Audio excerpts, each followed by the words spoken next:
بسم اللہ الرحمن الرحیم، السلام علیکم ورحمۃ اللہ وبرکاتہ۔ روایت اور جدیدیت کے آج کے اس پروگرام میں ہم آپ کو خوش آمدید کہتے ہیں۔ آج ہم جس ٹاپک پر بات کرنے والے ہیں اور جس شخصیت کے بارے میں بات کرنے والے ہیں وہ ڈاکٹر اسرار احمد رحمہ اللہ ہیں، اور ان کا جو نظریہ تھا وحدت الوجود کے بارے میں۔ اور ایز یوزول ہمارے ساتھ اس پروگرام میں ڈاکٹر حافظ محمد زبیر صاحب موجود ہیں، اور ڈاکٹر صاحب کی خاص بات یہ ہے کہ ڈاکٹر صاحب نے نہ صرف اس پر لکھا ہے اور اس پر پڑھا بہت زیادہ ہے، بلکہ اس کے ساتھ ساتھ ڈاکٹر صاحب تنظیم اسلامی کا بہت عرصے تک پارٹ بھی رہے ہیں۔ ڈاکٹر اسرار احمد صاحب سے ان کی ڈسکشنز بھی ہوتی رہیں، علمی مباحث بھی چلتے رہے۔ تو آج ہم انشاءاللہ ان سے نظریہ وحدت الوجود کے بارے میں انشاءاللہ سمجھیں گے بھی، اور اس طرح پھر ان سے ہم کمنٹ لیں گے ڈاکٹر اسرار احمد رحمہ اللہ کے نظریے کے بارے میں۔ تو ڈاکٹر صاحب السلام علیکم ورحمۃ اللہ وبرکاتہ۔ اس سے پہلے کہ ہم وحدت الوجود کے بارے میں ڈاکٹر صاحب کا جو نظریہ تھا اس کے بارے میں بات کریں، اس کے بارے میں ڈسکشن کریں، اور ان پر جو کرٹیسزم ہوا اس کے بارے میں بات کریں، سب سے پہلے ہماری آڈینس کے لیے ایک سمپل اور بڑے ہی آسان انداز کے اندر ہمیں یہ بتا دیجئے کہ نظریہ وحدت الوجود ہے کیا؟ کیونکہ ہمارے ہاں معاشرے کے اندر اس کے بارے میں مختلف آراء پائی جاتی ہیں۔ کچھ ایسے لوگ ہیں جو کہ اس کو شرک اور کفر بھی کہتے ہیں اور اس پر بہت زیادہ کرٹیسائز بھی کرتے ہیں، بلکہ اپنی ہر شرک پر جب بھی بات کی جاتی ہے تو وحدت الوجود کا تذکرہ ملتا ہے۔ اور کچھ ایسے ہمارے ہاں گروہ ایسے ہیں، سکولز آف تھاٹ بھی موجود ہیں، جہاں اس کو باقاعدہ توحید کا ایک اہم جز قرار دیا جاتا ہے، بلکہ اخص التوحید کہا جاتا ہے۔ توحید کے خاص چیز جو ہے، خاص عقائد ان کو یعنی اس سے ریلیٹ کیا جاتا ہے اس کو۔ خاص طور پر جب ہم صوفیہ کی بات کرتے ہیں تو ان کے ہاں میں یہ نظر آتی ہے بات وحدت الوجود کے بارے میں۔ تو اس کے بارے میں ہمیں بیسک بڑے سمپل اور آسان انداز میں ہمیں بتا دیجیے کہ وحدت الوجود کا کانسیپٹ ہے کیا اصل میں، اس کی فاؤنڈیشنز کیا ہیں، اس کے ڈفرینٹ ایسپیکٹس کیا ہیں۔ جزاکم اللہ خیر۔ بسم اللہ الرحمن الرحیم۔ دیکھیں، بیسیکلی وحدت الوجود کو سمجھنے سے پہلے ضرورت اس بات کی ہے کہ یہ نظریہ پیش کرنے کی ضرورت کیا پیش آئی۔ ٹھیک ہے، پہلا کویسچن یہ۔ اصل سوال یہ ہے کیوں لوگوں کو اتنا ہوا کہ وہ یہ نظریہ اس طرح سے بنا کے اس کو پیش کریں۔ بیسیکلی ہمارے ہاں انسانوں کو مختلف قسم کے سوالات جو ہے وہ درپیش رہے ہیں ہر دور کے اندر۔ تو اگر ہم ان تمام سوالات کی لسٹ بنائیں تو فلسفی یہ کہتی ہے کہ دو سوالات ہر دور میں بہت بڑے سوالات رہے ہیں۔ اچھا، ایک یہ کہ وجود کیا ہے اور دوسرا یہ کہ علم کیا ہے۔ کلاسیکل فلسفی میں سب سے بڑا سوال یہ شمار ہوتا تھا کہ وجود کیا ہے، ایگزسٹنس کیا ہے۔ ایگزسٹنس کیا ہے۔ نہیں، وجود کے دو معنی ہیں۔ اچھا، وجود کا ایک معنی ہے بینگ، ذات کے معنی میں، ٹھیک ہے۔ دوسرا وجود کا معنی ہے ایگزسٹنس، ہونا، ٹھیک ہے، ٹھیک ہے۔ تو یہ مصدری معنی ہو گیا۔ ٹیکنیکلی اگر ہم بات کریں تو دو معنی کیے جاتے ہیں دونوں اعتبارات سے، وجود کیا ہے اور دوسرا بڑا سوال رہا ہے علم کیا ہے۔ تو ماڈرن فلسفی کے اندر اب یہ سوال زیادہ غالب آ گیا کہ علم کیا ہے، لیکن کلاسیکل جو ہمارے یہاں فلسفی تھی اس کے اندر وجود کیا ہے یہ ایک بڑا سوال تھا۔ اس لیے جو بڑے بڑے فلسفے وجود میں آئے وہ اس سوال کا لازمی طور پہ جواب دیتے ہوئے ہمیں نظر آتے ہیں کہ وجود کیا ہے۔ اب دیکھیں، ایک عجیب سی بات محسوس ہوتی ہے ایک عام لے مین کے لیے، وجود کیا ہے، مطلب یہ کیا سوال ہے، اور آپ کہہ رہے ہیں کہ جی یہ مطلب دنیا کا اہم ترین سوال ہے۔ دیکھیں، دنیا میں بہت ساری تھیریز سامنے آئیں، 3 تھیریز کو میگا تھیریز کہا جاتا ہے، مطلب مہا نظریات۔ وہ یہ کہتی ہیں کہ ہم تھیری آف ایوری تھنگ ہیں، مطلب ہم ہر چیز کو ہم ڈیفائن کر دیتی ہیں۔ ان میں ایک فلسفی میں پیدا ہوئی تھیری وہ وحدت الوجود کی تھی، دوسری سائنس میں آئی، جیسے آپ بگ بینگ کہہ رہے ہیں، اور اب وہ اسٹرنگ تھیری کی طرف جا رہے ہیں یا تھیری آف ایوری تھنگ کی طرف جا رہے ہیں، ٹھیک۔ تیسری جو ہے وہ مذہب نے دی ہے، خاص طور پہ جو سیمیٹک ریلیجنز ہیں، جسے ہم نظریہ تخلیق کہتے ہیں، کریشنزم جسے ہم کہتے ہیں۔ اب مثال کے طور پہ اگر ہم دونوں نے تو کچھ سائنس پڑھی ہوئی ہے، وجود کیا ہے؟ انسان یہ سمجھتا تھا آج سے پہلے کہ بس جو کچھ ہمیں نظر آ رہا ہے یہی وجود ہے۔ پھر ایک وقت آیا، کچھ لوگوں نے غور کیا، انہوں نے کہا جی وجود کی حقیقت یعنی ریالٹی اصل کیا ہے، کہ ہر وجود یہ مادے سے بنا ہے، اور مادہ کیا ہے، اس کی ریالٹی ایٹم ہے، ٹھیک۔ اب ایٹم سے بھی آگے آپ چلے گئے، آپ نے کہا جی ایٹم کے اندر ایک نیوکلس ہوتا ہے، اس میں ایک پروٹون ہے، اس کے اندر نیوٹران بھی ہے نیوکلس میں، اس کے ارد گرد الیکٹران گھوم رہا ہے۔ اب اس وقت تک مور دین 100 پارٹیکلز جو ہے وہ ایٹم کے اندر ڈسکور ہو چکے ہیں، ٹھیک ہے۔ پھر اب آپ نیوٹران سے بھی آگے چلے گئے کہ نیوٹران کیا چیز ہے، آپ نے کہا وہ کوارکس کے اوپر مشتمل ہے۔ اب آپ آگے بڑھتے چلے جائیں گے، لیکن ابھی تک آپ کو فائنل جو ہے وہ جواب نہیں مل رہا کہ یہ انسان ٹھیک ہے، آپ نے سادہ سا جواب دے دیا کہ یہ مادہ ہے، میٹر، مادے سے بنی ہوئی ہے ہر چیز، لیکن خود میٹر کیا ہے؟ وہ ایٹم سے بنا ہے، ایٹم اس سے بنا ہے، وہ اس سے بنا، اس سے بنا، ایک لامتناہی سلسلہ جاری ہے. یعنی آپ سائنٹیفکلی اگر آپ اس سائنٹیفک پرسپیکٹیو میں اس کو دیکھیں تو وہ یوں اس کو بیان کرتے ہیں. لیکن فلاسفی میں جب یہ سوال سامنے آیا تو جو ہمارے مڈل ایجز تھے خاص طور پہ، بلکہ اس سے پہلے، یہ نقطہ نظر بیسیکلی جو ہے اس کا جو آئیڈیا لیا گیا وہ افلاطون سے لیا گیا. افلاطون نے یہ بات کہی تھی کہ دو دنیایں ہیں، ایک یہ میٹیریل ورلڈ، مادی دنیا، اور ایک ہے جسے وہ کہتا تھا ورلڈ آف آئیڈیاز ہے، عالم مثال. صوفیاء کے ہاں یہ اصطلاح بہت زیادہ استعمال ہوتی ہے، عالم مثال. وہ یہ کہتا ہے کہ دنیا میں جتنے گھوڑے ہیں ان سب گھوڑوں کی ایک اصل ہے، وہ اصل جو ہے وہ یہاں پہ نہیں ہے، وہ ورلڈ آف آئیڈیاز میں ہے. مثال کے طور پہ ایک مزدور جو ہے وہ بھٹے پہ اینٹیں بنا رہا ہے. اب اینٹیں بنانے کے لیے ایک سانچہ ہے، سانچہ ایک ہے، لیکن اس سے جو اینٹیں بن رہی ہیں وہ ہزاروں میں ہیں، لاکھوں میں ہیں. ٹھیک ہے، تو وہ یہ کہہ رہا ہے کہ اصل میں جو ہے وہ وجود سانچے کا ہے، باقی تو سب اس کی کاپیز ہیں، اس کی کاپیز ہیں. ٹھیک، تو یہ دنیا میں یہ سب کیا ہیں؟ یہ ریپلیکاز ہیں، یہ کاپیز ہیں. اصل میں وہ سانچے ہیں. جیسے ایک تمام انسان جو ہے ان کا ایک سانچہ ہے، ایک سانچہ، ٹھیک ہے. تمام گھوڑوں کا ایک سانچہ ہے. ٹھیک ہے، تمام جو ہے وہ آپ کہہ لیں کہ جی جو شیر ہیں ان کا ایک سانچہ ہے، اور یہ سانچہ کہاں پہ ہے؟ پیچھے ورلڈ آف آئیڈیاز میں، عالم مثال میں موجود ہے. ٹھیک، یہ ایک کانسیپٹ افلاطون نے پیش کیا تھا. افلاطون کے بعد ایک فلاطینوس، مطلب ایک آپ کہہ لیں کہ یہ ایک کرسچین پادری تھا، پریسٹ تھا بیسیکلی، لیکن یہ کہ فلسفے کی طرف اس کا رجحان تھا. اس نے پھر یہ نقطہ نظر سب سے پہلے پیش کیا تھا. بیسیکلی سوال یہ پیدا ہوا مطلب کہ وحدت سے کثرت جو ہے وہ کیسے پیدا ہوئی. یعنی اصل سے پھر آگے اس کی جو ہے وہ اس کی جو کاپیز بنی ہیں، اگر آپ سمجھ لیں ہمیں جو نظر آ رہا ہے یہ سب کچھ، جیسے ہم کہتے ہیں کہ یہ یونیورس موجود ہے، لیکن بات یہ ہے کہ یہ کیسے ایگزسٹ کر رہی ہے، مطلب ایگزسٹنس میں کیسے آئی ہے. ٹھیک، تو یہ ایک سوال سائنس والوں کو پیدا ہوا، فلسفے والوں کو بھی پیدا ہوا. مطلب ہمارے ہاں تو سمپل ہے نا، مذہب کے اعتبار سے آپ دیکھیں گے تو اللہ تعالیٰ نے آدم کو پیدا کیا، ان کی پسلی سے اماں حوا کو پیدا کیا، جنت میں رکھا. ٹھیک ہے، 6 دنوں میں زمین اور آسمان کو بنا دیا، انہوں نے درخت کا پھل کھا لیا، دنیا میں بھیج دیا. ٹھیک ہے، وہ کہتے ہیں یہ تو سٹوری ہے، یہ تو کہانی ہے. ٹھیک ہے، یہ کوئی فیکٹ نہیں ہے. یا وہ اس چیز کو سائنٹیفکلی سمجھنا چاہتے ہیں، ٹھیک ہے، آبزرویشن ایکسپیریمنٹس کی بنیاد پہ کہ کیسے یہ سب کچھ جو ہے وہ ایگزسٹ کر رہا ہے یا ایگزسٹنس میں آیا ہے، یا پھر وہ اس کو فلاسفیکلی انداز میں جو ہے وہ اس کو سمجھنے کی کوشش کرتے ہیں. تو بیسیکلی فلاطینوس نے یہ سب سے فلاطینوس جو ہے وہ اس کی جو ڈیتھ ہے یہ تقریباً 270 میں ہے. ٹھیک ہے، یہ عیسائی جو ہے پادری تھا اور فلسفے کی طرف آ گیا. اس نے کہا کہ یہ سب کچھ جو صادر ہوا ہے یہ ایک سے صادر ہوا، مطلب اس نے 4 اس طرح سے نا گریڈز بنا دیے، ان کو تنزلات کہتے ہیں. یعنی اب جو سائنس جو کہتی ہے نا وہ تو ارتقاء کی بات کرتی ہے، ارتقاء میں جو ہے وہ حرکت نیچے سے اوپر کی طرف ہے، تنزل میں جو ہے وہ حرکت اوپر سے نیچے کی طرف ہے. ٹھیک ہے، مطلب ایک سے جو ہے وہ یہ ساری کثرت وجود میں آئی ہے. یہاں تو آپ کیا کرتے ہیں؟ بیک میں جاتے ہیں نا، کثرت سے آپ پیچھے چلے جاتے ہیں بگ بینگ کی طرف کہ انیشلی ایک سنگولیرٹی تھی. ٹھیک ہے، اور وہاں سے یہ سارے، لیکن وہ کیا کرتے ہیں؟ وہ ایک سے شروع کرتے ہیں. ٹھیک ہے، مطلب انہوں نے جیسے اس نے فلاطینوس نے اس طرح سے بات کی کہ دی ون تھا، دی ون سے جو ہے اس عقل پیدا ہوئی، عقل سے پھر نفس پیدا ہوا، نفس سے پھر آگے جو ہے وہ سارا مادہ پیدا ہوا، جس طرح سے بھی اس وقت کے فلسفے کے مطابق اس نے بات کی. یہ پھر نقطہ نظر جو ہے وہ ہندو مت میں بھی آیا ہمیں، خاص طور پہ شنکراچاریہ جو ہے، چونکہ بدھزم جب بہت زیادہ پھیلنا شروع ہوا، چونکہ اس کے پیچھے بدھ کی جو باتیں ہوتی تھی اس کے پیچھے انٹلیکٹ تھی، فلاسفی تھی. تو ہندو ابھی تک رسومات اور کلچر اور ایسی چیزوں کا نام تھا ہندو مت، تو ان کے لیے ایک چیلنج بن گیا بدھ مت. تو پھر شنکراچاریہ جو ہے، حالانکہ اس کی زیادہ ایج نہیں تھی، 32 سال کی عمر میں یہ فوت ہو گیا تھا. اس کی کوئی تاریخی وفات 820 ہے، یعنی رسول اللہ علیہ وسلم کے بعد ہے. تو اس نے وہ فلاسفی جو ہے وہ لی ہے اور اس کو ویدانت کے نام سے جو ہے یہ فلسفہ ہندو مت میں ہمیں ملتا ہے. وہ یہ کہتے ہیں کہ جی وجود جو ہے نا وہ 2 نہیں ہے. ٹھیک ہے، تو فلاطینوس یہ کہتا تھا کہ وجود ایک ہی ہے، اور یہ کہتے تھے کہ 2 نہیں ہے. مطلب اس نے بات وہی لے لی لیکن اس کو اس کا مختلف انداز سے بیان کیا. اسی بات کو پھر بعد میں ہمارے ہاں مڈل ایجز میں مختلف فلاسفرز نے، مطلب ابو نصر فارابی نے پکڑا، پھر اس کے بعد ابن سینا نے پکڑا، پھر اور بہت سارے لوگ آئے.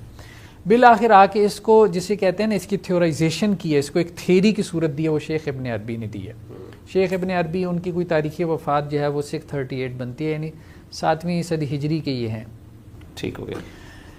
انہوں نے جو کانسیپٹ پیش کیا وحدت الوجود کا، ایک تو یہ کہ ہم اس کو آسان فہم انداز میں سمجھیں کہ وہ ہے کیا، تاکہ ہر آدمی کو سمجھ میں آ جائے. اچھا یہ بھی ایک بڑا مسئلہ ہے ہمارے ہاں، جو وحدت الوجود کے حق میں بول رہے ہوتے ہیں وہ بھی نہیں سمجھا پاتے کہ وحدت الوجود کیا ہے. جو اس پہ تنقید کر رہے ہوتے ہیں ان کو بھی مشکل ہے. میرا خیال ہے اس کا ایک ریزن یہ بھی ہے شاید چونکہ فلاسفی سے ریلیٹڈ ہے، اس کی اوریجنس فلاسفی میں ہیں، اور ظاہر ہے اس کے لیے آپ کو ایک بیک گراؤنڈ سمجھنا چاہیے پڑتا ہے. اور یہ جیسے آپ نے اس کا ایک تمہیدی بات بیان کی، تو تب تک جب تک آپ کو اس کا کانسیپٹ نہیں پتا کہ اوریجن کہاں سے آ رہی ہے، کیا ڈیولپمنٹ ہو رہی ہے، انٹلیکچوئل ڈیولپمنٹ، تب تک آپ اس تک پہنچ نہیں سکتے، اس کی جڑ تک نہیں، روٹ تک نہیں پہنچ سکتے. ٹھیک.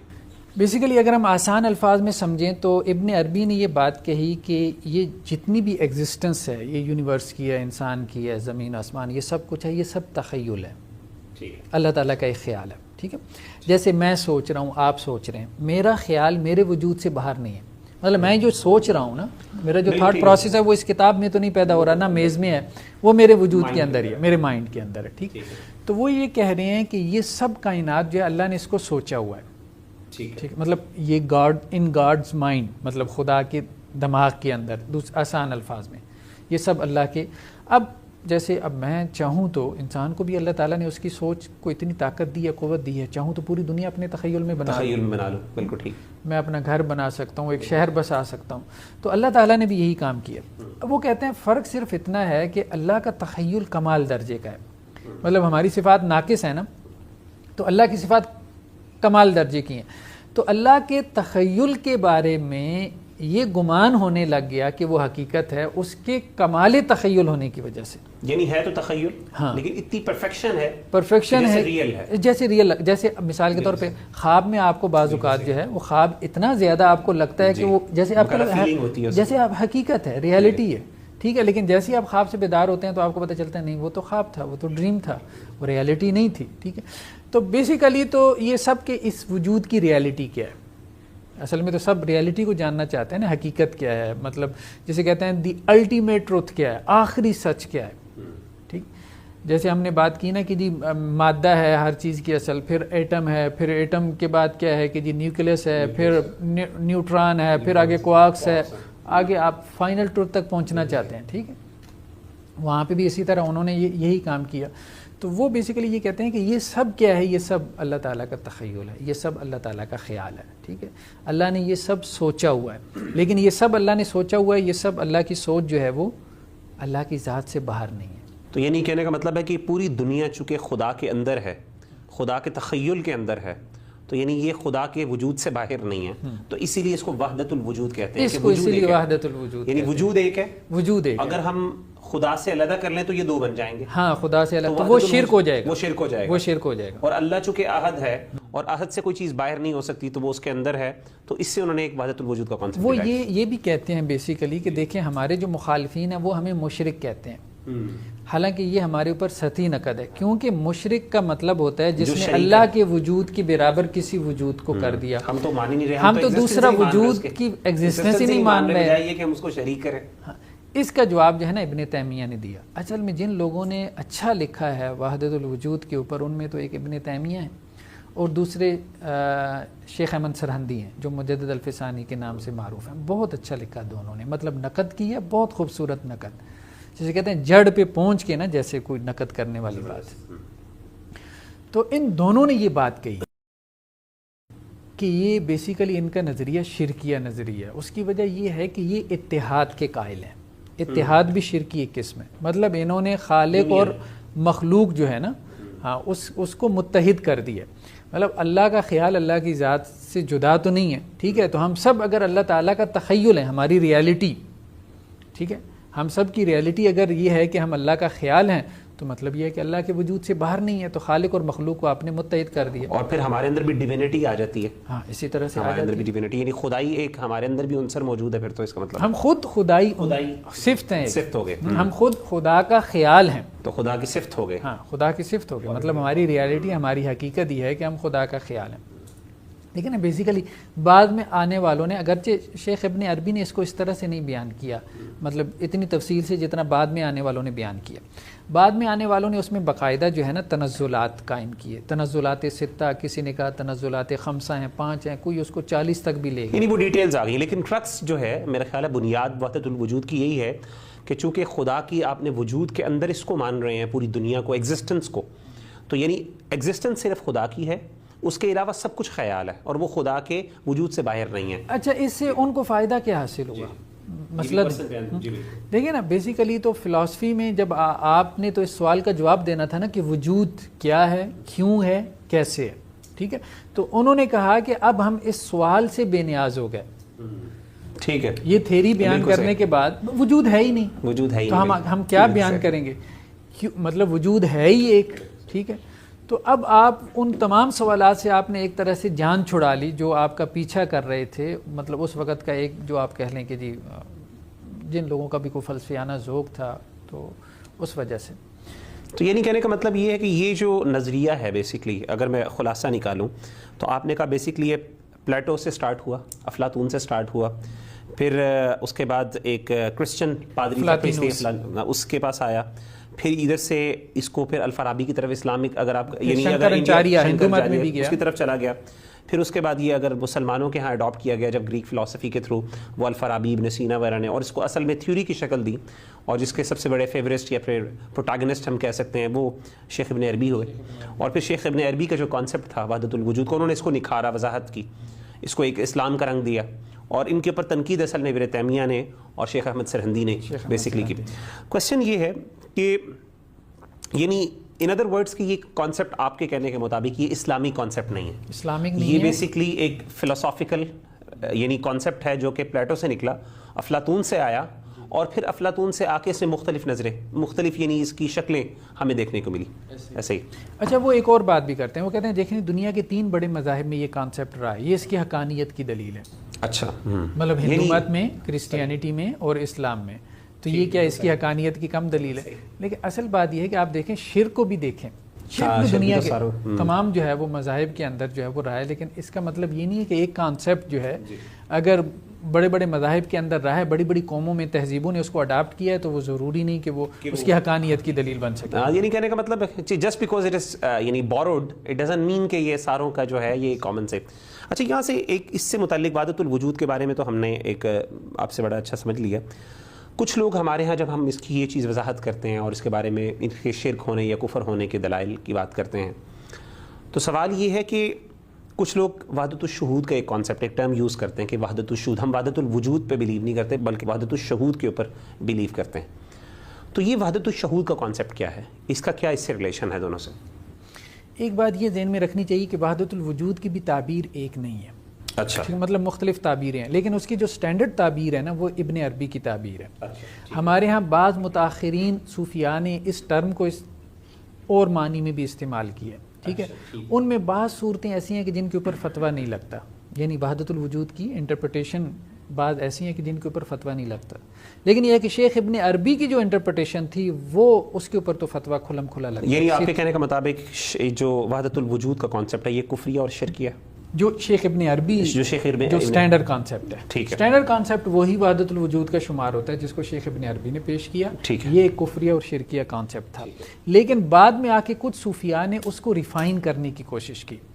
مثال کے طور پہ شاہ ولی اللہ دہلوی نے، مولانا اشرف علی تھانوی نے، اب جیسے مولانا اشرف علی تھانوی رحمۃ اللہ علیہ لکھتے ہیں، وہ یہ کہتے ہیں کہ بیسیکلی یہ ہوتا ہے کہ آپ عبادت کرتے کرتے اللہ کی طرف اتنی یکسوئی حاصل کر لیتے ہیں، اتنی آپ کی توجہ اللہ کی طرف ہو جاتی ہے کہ آپ کو جیسے کچھ اور نظر ہی نہیں آ رہا. اب دیکھیں اس میں تو کوئی حرج والی بات نہیں، اس کو اصطلاحاً کہتے ہیں کہ عبادت میں انسان کا استغراق بڑھ جاتا ہے. ٹھیک ہے، بالکل ٹھیک ہے. مطلب اس طرح جیسے ہمیں ملتا ہے بعض اہل حدیث علماء کے بارے میں بھی ملتا ہے، مطلب نماز میں اتنی زیادہ توجہ تھی کہ وہ بارش ہوئی ہے اور مسجد کے صحن میں نماز پڑھ رہے تھے، اور جیسے سلام پھیرا تو پوچھتے ہیں اچھا بارش ہوئی ہے، اور حالانکہ پیچھے سے جو ہے وہ صفیں بھاگ کے اپنے گھر پہنچ چکی تھی. بلکہ بعض اوقات میرا خیال ہے صحابہ کے بارے میں بھی ابھی اس طرح کی چیز ملتی ہے کہ نماز پڑھ رہے تھے پرندے ایسے کہ جیسا کہ پرندے بیٹھ جائیں سر پہ. تو وہ یہ ہے کہ بعض اوقات اللہ کی طرف انسان کی یکسوئی اتنی ہو جاتی ہے، کنسنٹریشن بہت زیادہ ہو جاتی ہے. اب یہ ایک علیحدہ ڈیبیٹ ہے کہ اتنی ہونی چاہیے کہ نہیں ہونی چاہیے. یہ حقیقت میں ہو بھی سکتی ہے کہ نہیں ہو سکتی؟ رسول اللہ صلی اللہ علیہ وسلم کے انداز سے تو ہمیں محسوس ہوتا ہے کہ اللہ کے رسول صلی اللہ علیہ وسلم نے اس کو پسند نہیں کیا، کیونکہ حدیث میں آتا ہے کہ جب بچے کی رونے کی آواز آتی تھی تو اللہ کے رسول کہتے تھے میں نماز کو جو ہے وہ اس میں تخفیف کر دیتا ہوں. اچھا، تو گویا آپ کی اللہ کی طرف توجہ وہ نہیں تھی کہ بچے کی رونے کی آواز اس میں جو ہے وہ آپ کو محسوس نہ ہوتی. تو اس لیے استغراق جو ہے نا یہ کوئی اچھی چیز نہیں ہے، لیکن بعض اوقات ہو جاتا ہے، یہ ہو جاتا ہے، یہ ماننا پڑے گا، مطلب اس کی بہت. تو اس استغراق کی وجہ سے آپ کو اگر مطلب باقی سب چیزیں، جیسے آپ دیکھیں نا آپ کمپیوٹر پہ کام کر رہے ہیں، ایسے لگتا ہے جیسے آپ کی مسز آپ کو پکارتی ہیں، بچے پکار، آپ کو لگتا ہے جیسے نہیں پتہ چلتا. سیدھی سی بات، یہ یکسوئی کسی بھی کام میں آپ حد سے زیادہ توجہ دیں تو آپ کو حاصل ہو جاتی. تو اگر عبادت میں آپ حد سے زیادہ توجہ دیں اور آپ کو یکسوئی حاصل ہو جائے اور اس کی وجہ سے آپ کو لگے جیسے باقی کچھ بھی نہیں ہے، تو وہ ایک کیفیت ہے، وہ ایک عارضی کنڈیشن ہوتی ہے. اس کنڈیشن میں انسان کچھ کلمات کہہ دے اور کہے کہ جی اللہ کے علاوہ کچھ بھی نہیں ہے، ٹھیک ہے، اور اسے نظر ہی یعنی میرے لیے اللہ کے علاوہ کچھ نہیں ہے، تو اس کو اس کانسیپٹ میں لے لیں. تو اس میں وہ یہ نہیں کہتے کہ جی سب کچھ معدوم ہے، لیکن اس وقت اس کو لگ رہا ہوتا ہے کہ جیسے مثل معدوم ہے. ٹھیک، تو اس کے اوپر ہم یہ نہیں فتویٰ لگا سکتے کہ اس نے کوئی کفر اور شرک کا ارتکاب کیا. ٹھیک ہے، لیکن یہ ہے کہ یہ ایک علمی بحث تھی. جو شیخ ابن عربی نے اس کو بیان کیا نا، یہ ایک کیفیت نہیں تھی جیسے ایک وجد کی اور کشف، ایک وجد کی کیفیت جیسے طاری ہو جاتی ہے عارضی طور پہ، یہ کیفیت نہیں تھی. انہوں نے ایک تھیولوجی بیان کیا، یہ حال نہیں تھا، یہ حال نہیں تھا. اس کو بعض صوفیاء نے کہا کہ یہ ایک حال ہے، کبھی کبھی طاری ہو جاتا ہے. وہ جو اس کو حال کہتے ہیں نا، چلیں اس حد تک گنجائش نکلتی ہے. ابن تیمیہ نے بھی کہا کہ بعض اوقات توحید جو ہے نا، مطلب اس کا یہ تقاضا ہے کہ انسان کو اللہ کے علاوہ کچھ نظر نہ آئے. ٹھیک، مطلب اس کی جیسے ان تعبد اللہ کأنک تراہ، جب ہم احسان کی بات کرتے ہیں تو بعض اوقات اس کو ایسوسیٹ کر لیتے ہیں کہ اتنے زیادہ آپ فوکسڈ ہیں کہ آپ کو کچھ نظر نہیں آ رہا، بیکاز آپ کی دنیا اسی کے اندر ایک ہی، جس پوائنٹ آف ویو کے اندر آپ جو ہے نا اس میں آپ جو ہیں وہ فکسیٹڈ ہیں. لیکن وہی بات ہے کہ شہود کا پھر کانسیپٹ یہاں پہ جی اصل میں دیکھیں دو چیزیں تھیں. اب یہ اصطلاحات جو ہے نا بہت زیادہ استعمال کرتے ہیں صوفیہ. دو اصطلاحات کو ہمیں سمجھنا پڑے گا اگر ہم اس کو باریکی سے سمجھنا چاہتے ہیں. شیخ ابن عربی نے کہا کہ وجود کی جو اصل ہے وہ عیان ثابتہ ہے. ٹھیک ہے، یہ ایک لفظ ہے عیان ثابتہ. عیان ثابتہ سے مراد وہ آئیڈیاز ہیں کہ جو اللہ کے ذہن میں ہیں. اب اس کو آپ آسان الفاظ میں یوں سمجھیں کہ جیسے ہمارا یہ جو جسم ہے اس کی اصل کیا ہے؟ روح ہے. یہ جسم تو مٹی میں مل کے مٹی ہو جائے گا نا، پیچھے روح ہے. جب انسانوں کی جتنی بھی ارواح ہیں، ٹھیک ہے، وہ ایک سانچے سے تیار ہوئی ہیں.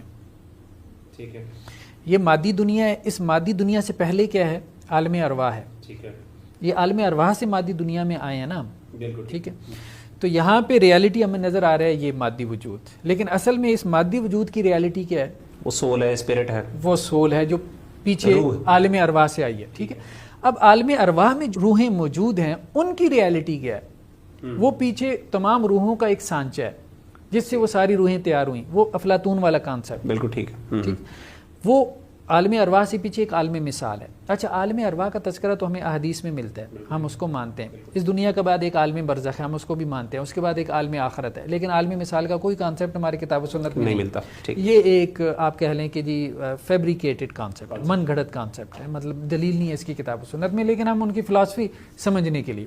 تو وہ کہتے ہیں یہ جو تمام ارواح تھیں یہ ایک سانچے سے تیار ہوئی تھیں. وہ سانچہ کہاں پہ تھا؟ وہ عالم مثال میں تھا. اب عالم مثال میں جو سانچہ ہے تمام ارواح کا، یعنی آپ کہہ لیں کہ جی تمام ارواح کی جو ایک مثالی روح ہے، ٹھیک، اس کی اصل کیا ہے؟ اس کی اصل وہ بھی اصل میں موجود نہیں ہے. اچھا، اس کی اصل پیچھے جو ہے وہ اس کا خیال ہے. اس روح کا، اس مثالی روح کا خیال ہے جو خدا کے ذہن میں ہے. ٹھیک ہے. اچھا، وہ جو اس مثالی روح کا خیال خدا کے ذہن میں ہے اس کو وہ عین ثابت کہتے ہیں. ٹھیک ہے، یعنی بیسکلی آپ نے جو بتایا کہ اٹرنل آئیڈیاز ہیں، اٹرنل عیان ثابتہ، بیسکلی وہ اس کانسیپٹ تک جا رہا ہے کہ وہ عین ثابت اصل میں خدا کا تخیل ہے ہر چیز کے بارے میں، جس کے بعد ایک سانچہ ہے، اور سانچے کے بعد پھر آپ کے جو ہے وہ اس کی عالم مثال ہے جہاں پہ مثالیں ہیں، ایگزامپلز موجود ہیں، پھر عالم ارواح ہے، پھر عالم ارواح کے بعد ہیومن باڈیز ہے. یہ میرے خیال ہے اسٹیپس یہ ان کی اسٹینڈرڈائزیشن کرتے ہیں. ٹھیک ہے، تو وہ بیسیکلی دیکھیں نا اس طرح سے انہوں نے اس کو تنزلات بنائے. جیسے آپ دیکھیں کہ یہاں پہ جو گھوڑا ہے، ٹھیک ہے، جتنے گھوڑے ہیں ان گھوڑوں کی ارواح جو ہے وہ عالم ارواح میں ہے.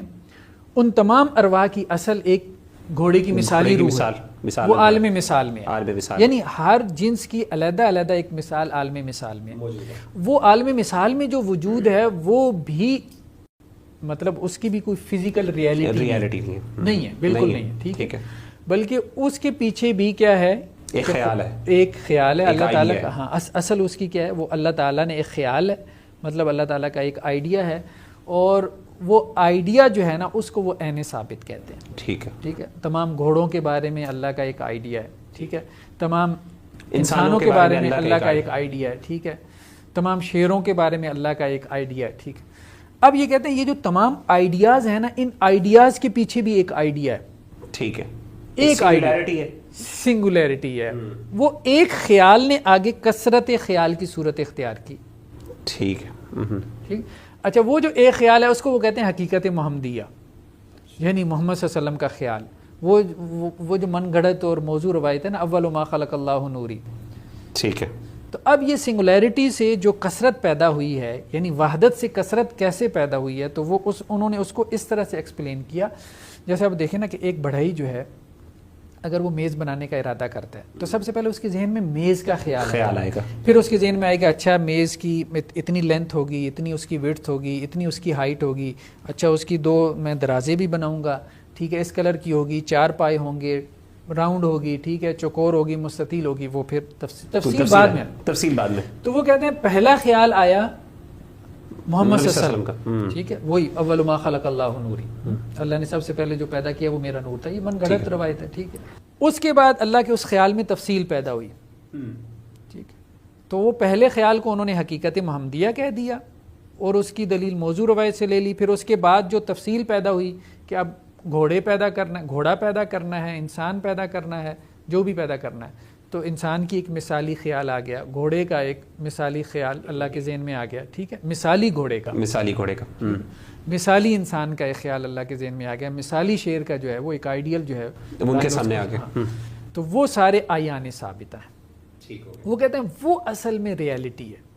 اچھا, عیان ثابتہ کو وہ ریالٹی مانتے ہیں, وہ اس کو ریالٹی. تو حقیقت محمدیہ یہ جو ہے نا یہ سب حقیقت محمدی تو اس ریالٹی کے پھر پیچھے ریالٹی ہے نا. ٹھیک ہے, یعنی وہ سب سے ایٹرنل ریالٹی, اصل ریالٹی وہ حقیقت محمدیہ. حقیقت محمدیہ کو ہی جب وہ خیال جب پھیلا ہے, جیسے بڑھئی کے ذہن میں پہلے مجمل خیال آئے گا, ٹھیک ہے, پہلی دفعہ تو اس کے ذہن میں نہیں آتا نا, کہ پہلی دفعہ اس کے ذہن میں صرف میز آتا ہے, کرسی آتی ہے, تفصیل بعد میں آتی ہے کہ کرسی کیسی ہوگی, وہ عیان ثابتہ بن گئی. تو انہوں نے کہا کہ یہ بیسیکل, اب وہ یہ کہتے ہیں کہ یہ سب کیا ہے, یہ جو ہمارا وجود ہے اس کو وہ کہتے ہیں کہ یہ عکس ہے, یہ عکس ہے, ریفلیکشن ہے. جیسے آئینے میں مجھے میرا عکس نظر آتا ہے تو میں آئینے کے اندر نہیں چلا گیا, یہ نہیں کہہ سکتے کہ میری ریالٹی آئینے کے اندر ہے, میرر کے اندر ہے, اس میں میرا صرف عکس ہے, ایک سایہ ہے, ٹھیک ہے, میری ریالٹی آئینے سے باہر ہے.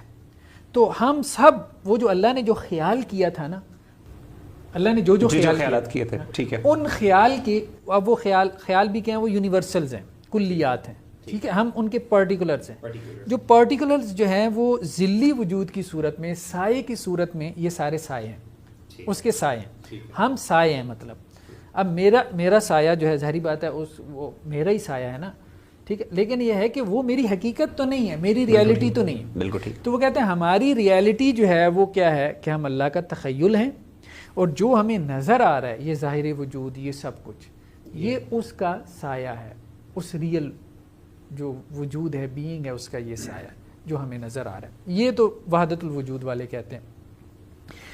شیخ احمد سرہندی نے جو ہے وہ یہ کام کیا, انہوں نے بہت بڑی درار ڈالی اس کے اندر. بہرحال وہ اس طرف نہیں گئے کہ جو کتاب و سنت کا نظریہ تھا تخلیق کا, کہ وہ اس کی مختلف وجوہات ہو سکتی ہیں. ہو سکتا ہے کہ اس وقت تصوف اتنا زیادہ غالب آیا ہوا ہو کہ جس کی وجہ سے انہوں نے یہ سوچا ہو کہ جب تک میں اس کے رستے اس میں درار نہیں ڈالوں گا تو لوگ قبول نہیں کریں گے.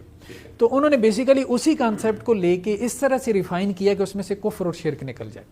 اچھا, لیکن کانسیپٹ وہی تھا, ان ایسنس وہ کانسیپٹ وہی تھا, ٹھیک ہے. انہوں نے کہا بھائی دیکھیں بات یہ ہے کہ ہماری جو ریالٹی ہے نا, یہ مان لیا کہ ہم ذلی وجود ہیں, ٹھیک ہے, یہ حقیقی, یہ ریالٹی نہیں ہے جو نظر آ رہا ہے, یہ سایہ ہے, ٹھیک ہے, جیسے درخت کا سایہ ہے, جیسے آئینے میں سایہ, ہم سب سایہ ہیں.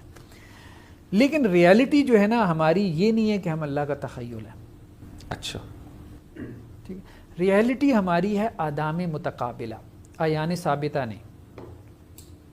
اچھا آیان عین کی جمع ہے نا؟ جی جی عین کی. عین ٹھیک ہے، مطلب ریئل ذات کے معنی میں بھی استعمال ہو جاتا ہے. ثابت ثبوت سے ہے. ٹھیک ہے. اچھا وہ یہ کہتے ہیں جس کا ایکسٹرنل ایگزسٹنس ہو اس کو کہتے ہیں موجود. ٹھیک ہے. اور جس کا ذہنی وجود ہو، جیسے آپ کی سوچ ہے نا، جی جی سوچ کا وجود ہے کہ نہیں ہے؟ ذہن میں ہے. ذہن میں ہے. لیکن میں نے گھر سوچ لیا ذہن میں، اب اس گھر کا وجود تو ہے. تو جس کا ذہنی وجود ہو اس کو ثابت کہتے ہیں. تو اس لیے اس کو آیان ثابتہ کہتے ہیں کہ وہ صرف اللہ کا تخیل ہے. ٹھیک ہے، اس کو آیان موجودہ نہیں کہتے. موجودہ نہیں کہتے. موجودہ کا مطلب ہوتا ہے کہ اس کا ایکسٹرنل ایگزسٹنس بھی موجود ہے. تو شیخ احمد سرہندی نے کہا کہ بیسیکلی ہماری ریالٹی جو ہے وہ آدام متقابلہ، آدام عدم کی جمع ہے، متقابلہ متقابل کی، یعنی ہم اپوزٹ نان بینگ ہیں. ٹھیک ہے. ٹھیک ہے. کس کا؟ اللہ کے اسماء و صفات کا. اچھا یعنی کہنے کا مطلب ہے اس کو ذرا تھوڑا سا سمجھنے کی ضرورت ہے. ٹھیک. اللہ تعالیٰ کے نام ہے مثال کے طور پہ، اللہ کی صفات ہے. اللہ تعالیٰ کی صفت علم ہے. ٹھیک ہے. اس کا جو متقابل ہے وہ کیا ہے؟ جہالت. جہل. اللہ تعالیٰ کی صفت وجود ہے، اس کا متقابل کیا؟ عدم ہے، نتھنگنیس. ٹھیک ہے. ٹھیک. تو اب وہ یہ کہتے ہیں کہ ہماری ریالٹی وہ عدم ہے، نان ایگزسٹنگ. نان ایگزسٹنٹ. اچھا وہ ایگزسٹنس کیسے محسوس ہوئی؟ وہ کہتے ہیں کہ اللہ کے علم کی جھلک پڑی ہے ٹھیک ہے اس جہالت کے اوپر، تو وہ جہالت روشن ہو گئی اور لگنے لگ گیا کہ جیسے علم ہو. صحیح. لیکن ریالٹی عدم اور ہماری ریالٹی عدم ہے جو اللہ کی ذات سے باہر ہے. ٹھیک ہے. کیونکہ عدم ایک نقص ہے نا، جہالت ایک نقص ہے. اللہ تعالیٰ کی صفت قدرت ہے، اس کا اپوزٹ کیا ہوگا؟ عجز. ٹھیک ہے. ٹھیک. تو اب یہ تمام صفات انسان کی ہیں بالکل اللہ کے مقابلے میں. یہ سب نقائص انسان کے اندر موجود ہیں یا مخلوق کے اندر ہیں. خالق میں کمال درجے کی صفات ہے، مخلوق میں کمال درجے کا نقص ہے. ٹھیک ہے. اللہ کی کمال درجے کی صفات کا عکس پڑا ہے کمال درجے کے نقص کے اوپر، اور وہ نقص روشن ہو گیا اور ایسے لگنے لگا جیسے اس کا کوئی وجود ہے. صحیح. تو انہوں نے اس طرح سے اس کو جو ہے وہ کاؤنٹر کیا. تو شیخ احمد سرہندی بیسیکلی جو ریالٹی مان رہے ہیں وہ اللہ کی ذات میں نہیں مان رہے، وہ اس سے باہر ایکسٹرنل ریالٹی مانگ رہے ہیں، جس سے وہ یعنی وہ شرک تو ختم ہو گیا. شرک ختم ہو گیا، لیکن آپ کہنے کہ ایک اور فلسفہ، ایک نیا فلسفہ وجود میں آ گیا. اگرچہ شاہ اللہ دہلوی نے یہ بات لکھی ہے کہ یہ دونوں ایک ہی باتیں ہیں، لیکن یہ دونوں ایک باتیں نہیں ہیں. شیخ احمد سرہندی کی کوٹیشنز میں نے اپنی اس کتاب میں دی ہیں، آپ اگر دیکھیں تو وہ کہتے ہیں کہ یہ وحدت الوجود ہمہ اوست ہے، یعنی یہ ہر چیز کو خدا ماننے والی بات ہے. یہ لفظ انہوں نے باقاعدہ لکھے ہیں. یعنی وہ اس کو کاؤنٹر کرتے ہیں، وہ اس کو اتحاد کہتے ہیں، شرک کہتے ہیں، اور ہمہ اوست کہتے ہیں. اور شاہ ولی اللہ نے ان کے مطابق یہ سیم چیز ہے لیکن فرق ہے. تو ہمارے ہاں جو وحدت الشہود کے بارے میں یہ جو کہا جاتا ہے، کچھ لوگ عوام الناس کے اندر یہ بات مانی جاتی ہے کہ وحدت الشہود کا مطلب سمپل یہ ہے کہ آپ کو جو چیزیں نظر آ رہی ہیں، ہر چیز کے اندر آپ کو خدا کی جو ہے وحدانیت نظر آتی ہے، کہ خدا کی ایگزسٹنس نظر آتی ہے. تو کیا یہ وہی چیز ہے؟ اس کو کس طریقے سے دیکھیں بات پھر وہی ہے، جب بڑا عالم دین بات کرتا ہے نا تو وہ ایک لیول پہ جا کے بات کرتا ہے. ٹھیک. دیکھیں نا سطح پہ تھوڑے لوگ ہوتے ہیں، آپ ماؤنٹ ایورسٹ کی چوٹی پہ جائیں گے تو آپ کے ساتھ کوئی بھی نہیں ہوگا، آپ اکیلے رہ جائیں گے. ٹھیک. جتنی بلندی پہ آپ جاتے ہیں نا تو کم لوگ بلندی تک چڑھ پاتے ہیں. ٹھیک. تو یہی معاملہ ہے کہ اب سطح کی باتیں جب تک آپ کریں گے تو بہت سارے لوگوں کو چونکہ وہ سمجھ میں آتی ہیں. ٹھیک ہے. اس لیے عام طور پہ میں نے آپ کو بتایا تھا کہ وحدت الوجود کی آسان تعبیریں ایسی کر دی جاتی ہیں، لیکن یہ عوامی تعبیریں، یہ کچھ سٹینڈرڈ تعبیریں یعنی وحدت الوجود کی یا یہ علمی تعبیریں نہیں ہیں. جیسے ہم وحدت الوجود کی تعبیر یہ کرتے ہیں کہ خدا اور یعنی سب کچھ خدا ہے. عام طور پہ یہی کہتے ہیں کہ وحدت الوجود کا مطلب ہے کہ ہر چیز خدا ہے، انسان بھی خدا ہے. یہ آسان انداز میں لوگوں کو سمجھانے کے لیے، اور چونکہ یہ غلط ہے کہ آپ خدا ہے میں بھی خدا ہوں، تو یہ غلط اور ایک شرکیہ اور کفریہ اور اتحادی بات ہے. اور اسی طریقے سے وحدت الشہود کے بارے میں ہم یہ کہہ دیتے ہیں کہ ہر چیز کے اندر آپ کو خدا کی وحدانیت نظر آتی ہے، تو چونکہ یہ غلط چیز نہیں.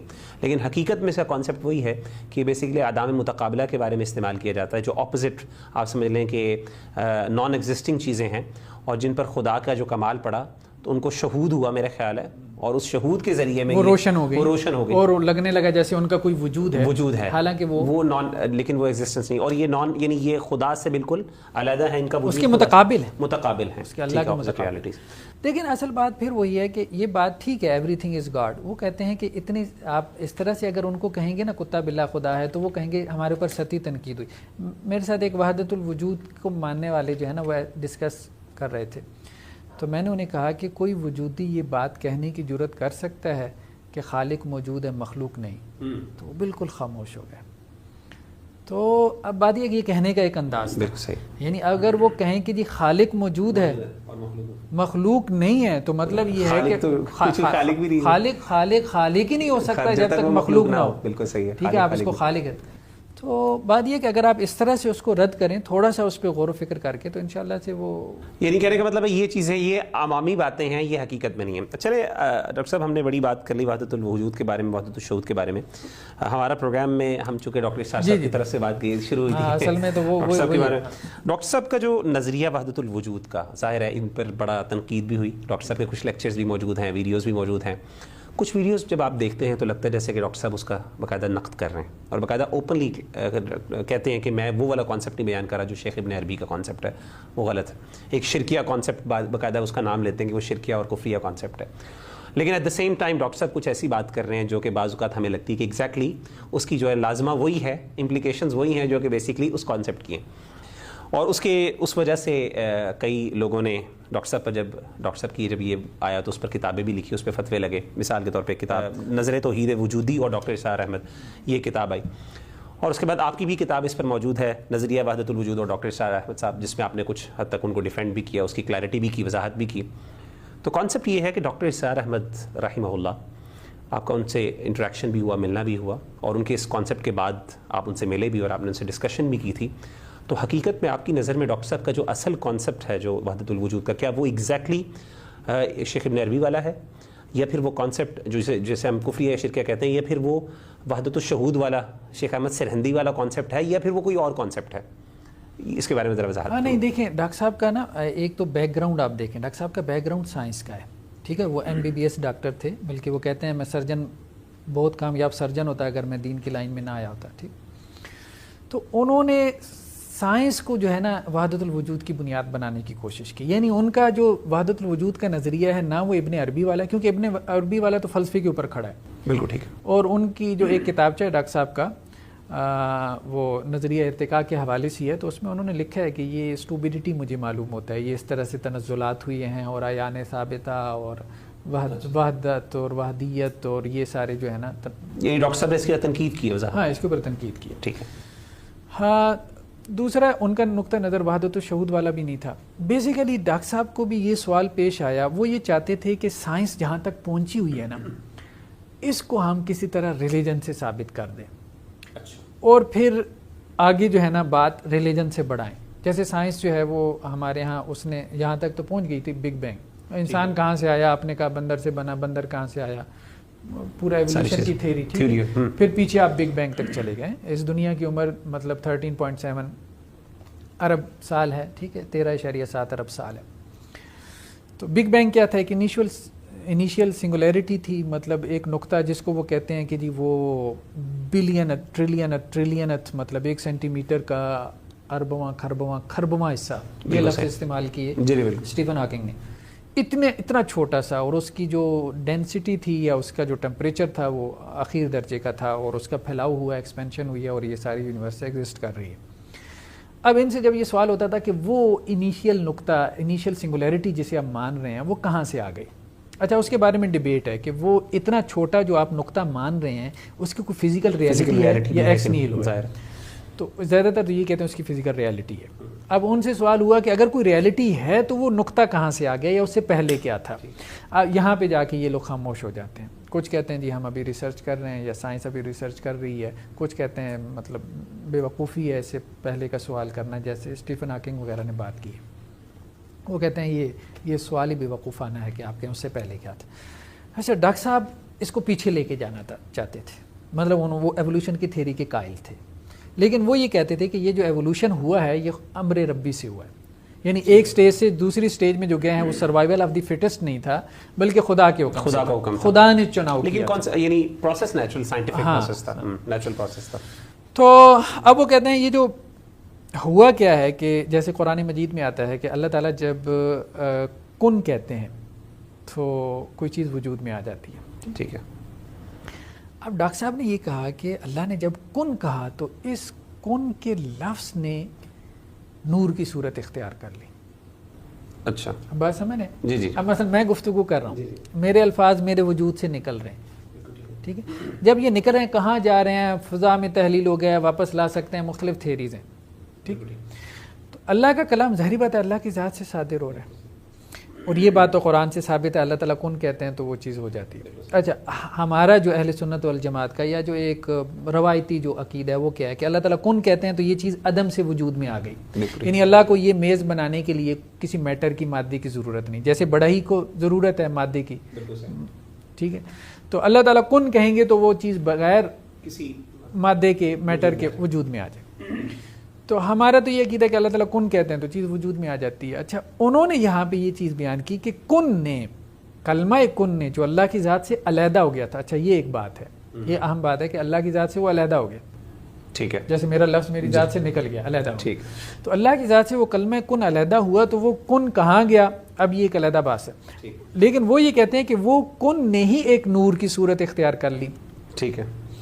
پھر اس نور سے فرشتوں کی تخلیق ہوئی. اچھا، یہ بات ٹھیک ہے کہ فرشتوں کا جو مادہ ہے، مادہ تخلیق، وہ نور ہے، وہ تو حدیث میں آیا، لیکن انہوں نے اس کو اس طرح سے جوڑا.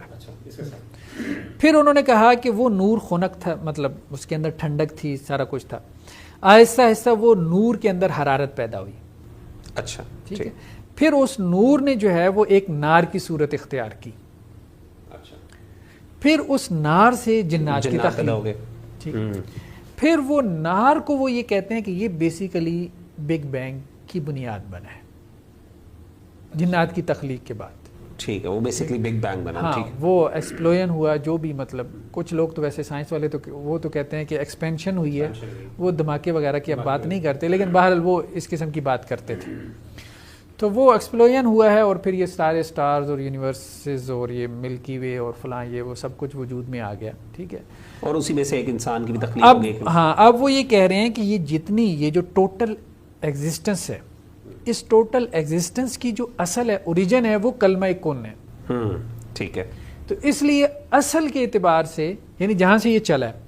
اچھا، وہ یہ نہیں کہتے تھے کہ ابھی وجود ایک ہے یا یہ سب تخیل ہے. دیکھیں سائنس کا آدمی اس کو تخیل نہیں مان سکتا، ظاہر ہے وہی ممکن نہیں ہے. بالکل ریالٹی ایک بات ہاں، فیل کرتے ہیں ایگزیکٹلی. وہ تو ساری مادیت پرستی ہے، یہی سب کچھ ہے، ٹوٹل ایگزسٹنس ہے ہی ہے. ٹھیک ہے. تو اس لیے سائنس والا بندہ کبھی یہ نہیں کہہ سکتا. وہ بیسیکلی اس معنی میں وحدت الوجود کہتے تھے کہ یہ جہاں سے چلا ہے، جیسے یہ بھی کہتے ہیں نا کہ وحدت سے کثرت کیسے پیدا ہوئی، بگ بینگ والے وہ بھی یہی کہتے ہیں انیشیل سنگولیرٹی. تو انہوں نے کہا انہوں نے مانگ تو لیا ہے سنگولیرٹی، تو ہم اس سنگولیرٹی کو پیچھے کلمہ کن تک لے جائیں تو ایک مذہبی مقدمہ بھی ثابت ہو جائے گا. اچھا، تو انہوں نے اس طرح مذہبی مقدمہ ثابت کیا ہے. لیکن میرے خیال میں بہرحال یہ نقطہ نظر ٹھیک نہیں ہے. ٹھیک ہے. اصل میں صحیح نقطہ نظر یہ ہے کہ کلمہ کن سے مخلوق پیدا ہو جاتی ہے. کلمہ کن جو ہے مخلوق نہیں بن جاتی، ورنہ تو آپ یہ کہہ سکتے ہیں کہ ہمارے اندر ایک ڈیوائن ایلیمنٹ موجود ہے.